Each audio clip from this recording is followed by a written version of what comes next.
Hello and welcome to English 2. I'm your online teacher, Miss Bear. We have been working up until this moment. Today is the day that we finish Unit 9 and write about these two speeches and one universal document and kind of put all this together. So I want to remind you this is an Engage New York unit, and this is the task that we've been working towards. I'm not going to go over it right now because I'm going to have to go over it again in just a couple of minutes.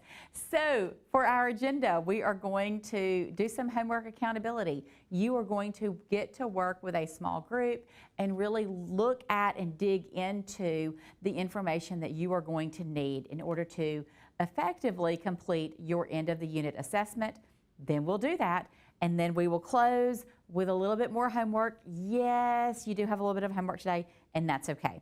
So what I want you to do now is to form small groups of 3 to 4, and I want you to share the common claim that you identified across all 3 texts. Some of you are going to have ideas that are similar. Some of you are going to have ideas that are a little bit different. Refine your idea. That's okay. That's why we work together.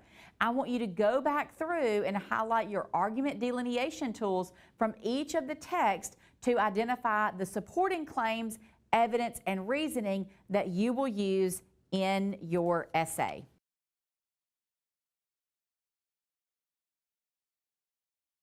Fantastic. You have had an opportunity to talk within a group.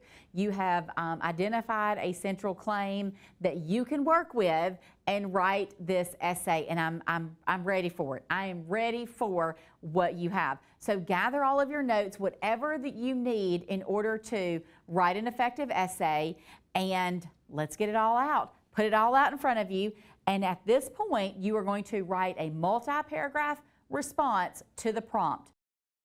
Delineate the argument in each of the unit texts and analyze how the authors develop a common central claim. Remember, because this is an end of the unit assessment, you need to use formal writing ideas. You need to include an introductory statement, well-organized ideas that are supported by relevant and sufficient textual evidence. You also need a concluding statement or section that clearly establishes the significance of the claims, and it says of Kings because I forgot to change that. That's my bad, sorry.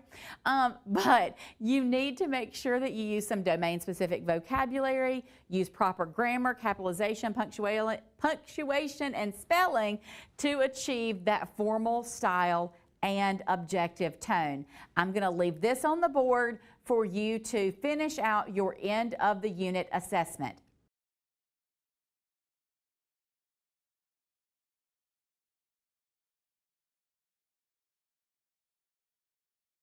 Great job. Some of you might need a little bit more time. That's up to the teacher that's in your classroom, but I do need to give you some homework for the next time that we meet. So it may be that your teacher gives you an additional day or some additional time. Maybe they want you to finish this for homework. Maybe they'll let you do a peer review the next time that you guys are together. That's okay. Either way, we do need to be prepared for our next task. And you guys know this is the end of the module task next. So I want you to prepare for that performance assessment by rereading Martin Luther King Jr.'s letter from Birmingham jail and Alvarez's A Genetics of Justice, as well as any relevant notes, annotations, and tools, paying particular attention to the author's use of structure, rhetoric, or word choice to further that purpose. And you can see that performance assessment task on your board. So what I want you to do is take all of that information that you have. You have binders, maybe one big binder, maybe several binders, and I want you to pull all of those different things that you need to pull in order to write this effective essay. Remember that you have all of these different tools that you used throughout this unit. Make sure that you are pulling those, maybe make some notes and highlights, whatever you need to do in order to prepare for this essay.